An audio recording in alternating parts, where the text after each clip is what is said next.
The horror of nuclear Armageddon, a plea to avert the unthinkable. As the world teeters on the brink of a nuclear abyss, we find ourselves staring into the abyss of unimaginable destruction. The drumbeats of war are growing louder, and the specter of a third world war, fueled by nuclear weapons, looms large over the horizon. This is not a distant, hypothetical scenario, but a nightmarish reality that we must confront with the utmost urgency.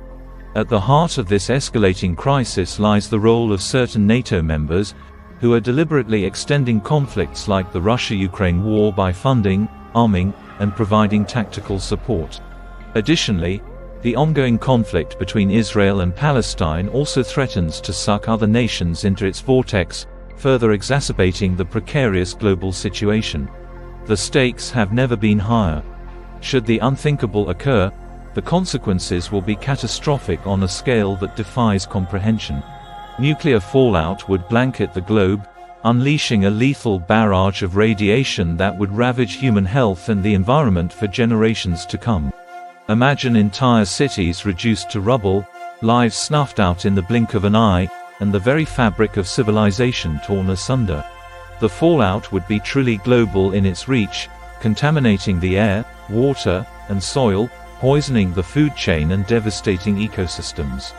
The humanitarian crisis would be beyond our ability to comprehend, with millions of people suffering from acute radiation sickness, burns, and other debilitating conditions.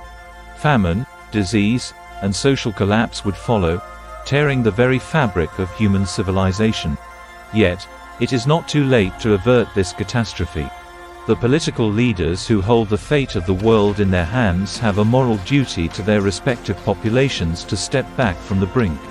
They must abandon their bellicose rhetoric, their thirst for power, and their narrow self-interests, and instead embrace the path of diplomacy, negotiation, and peaceful conflict resolution. The citizens of the world must also rise up and make their voices heard. We must demand that our leaders prioritize the preservation of peace and the well-being of humanity over their own egos and geopolitical ambitions. We must organize, protest, and use every peaceful means at our disposal to compel these warmongers to change course before it is too late. The choice before us is stark. We can either embrace the path of peace and cooperation, or we can plunge headlong into the abyss of nuclear annihilation. The time to act is now, before the flames of war consume us all.